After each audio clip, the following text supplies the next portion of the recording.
आज हम अहिल्या की कथा सुनने जा रहे हैं।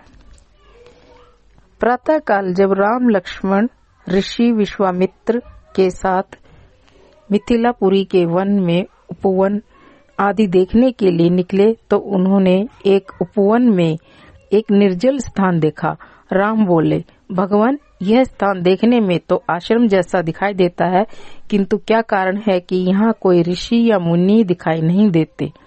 विश्वामित्र जी ने बताया कि यह स्थान कभी महात्मा गौतम का आश्रम था। वे अपनी पत्नी अहिल्या के साथ यहाँ रहकर तपस्या करते थे। एक दिन जब गौतम ऋषि आश्रम के बाहर गए हुए थे तो उनकी अनुपस्थिति में इंद्र ने गौतम के वेश में आकर अहिल्या से प्रणय याचना की। यद्यपि अहिल्या ने इंद्र को पहचान लिया था तो भी वह यह विचार करके कि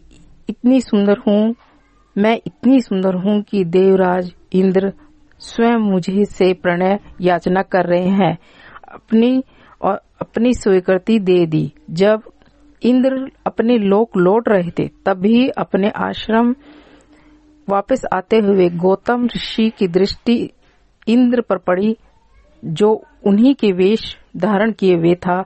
वे सब कुछ समझ गए और उन्होंने इंद्र को श्राप दे दिया। इसके बाद उन्होंने अपनी पत्नी को श्राप दे दिया, रे दुराचारणी, तू हजारों वर्ष तक केवल हवा पीकर कष्ट उठाती हुई यहाँ राख में पड़ी रहे। जब राम इस वन में प्रवेश करेंगे तभी तू कृपा से उद्धार होगा,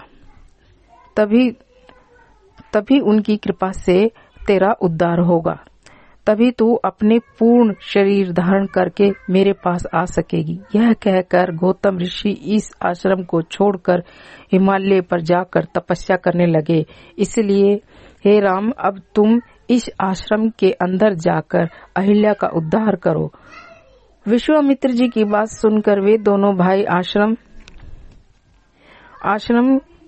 में प्रविष्ट हुए और तपस्या में निरत अहिल्या कहीं नहीं दिखाई दे रही थी। केवल उनका तेज संपूर्ण वातावरण ही व्याप्त हो रहा था।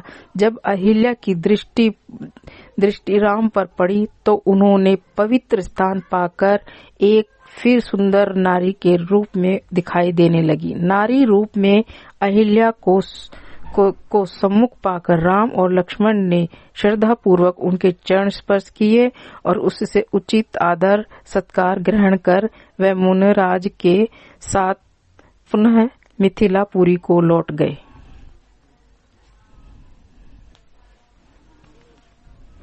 इस प्रकार की कथाएं सुनने के लिए सब्सक्राइब कीजिए मेरे चैनल को।